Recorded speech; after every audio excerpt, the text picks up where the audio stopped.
Conflit israélo-palestinien. Rien que ce terme, ça m'énerve. Celui qui serait le plus approprié, c'est Israël, le pays adepte de l'apartheid, continue encore et encore à coloniser les Palestiniens. Des frappes israéliennes sur Gaza font 13 morts, dont 3 chefs du djihad islamique. L'armée israélienne a préparé durant une longue semaine cette opération baptisée Bouclier et Flèche. Comment ils ont fait pour trouver le nom? Ils ont réfléchi, on dirait. Et assument avoir tué des civils pour éliminer les 3 cadres du djihad islamique.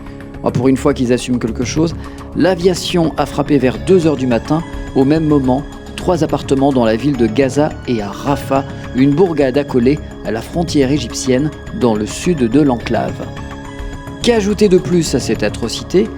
Eh bien que les frappes ont eu lieu durant une trêve et qu'il y a eu 4 enfants parmi les victimes.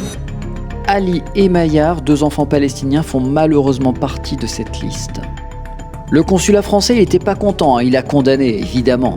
Je vous lis le tweet. La France condamne toute attaque ciblant des civils, notamment celles intervenues ces dernières heures, au cours desquelles plusieurs civils palestiniens ont perdu la vie. Vous avez vu le choix des mots pour éviter de dire que c'est des assassinats? Et après, ça se permet de critiquer Poutine qui utilise le terme « opération spéciale » au lieu de guerre. Au temps du général de Gaulle et même de Jacques Chirac, la France était un pays non aligné.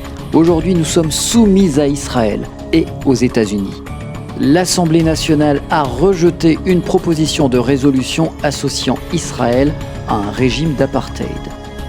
Le résultat, 71 voix pour, 199 voix contre.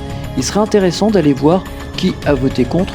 À mon avis, il y a beaucoup de faux culs dans l'histoire. Et comme d'habitude, on a brandi l'antisémitisme supposé de cette résolution, notamment Aurore Berger qui est venue chialer comme elle sait le faire depuis qu'elle est dans le gouvernement Macron.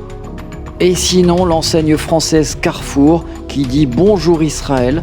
Donc bonjour Israël, il n'y a plus de Palestine. Voilà, on a rayé de la carte la Palestine. Carrefour, je colonise.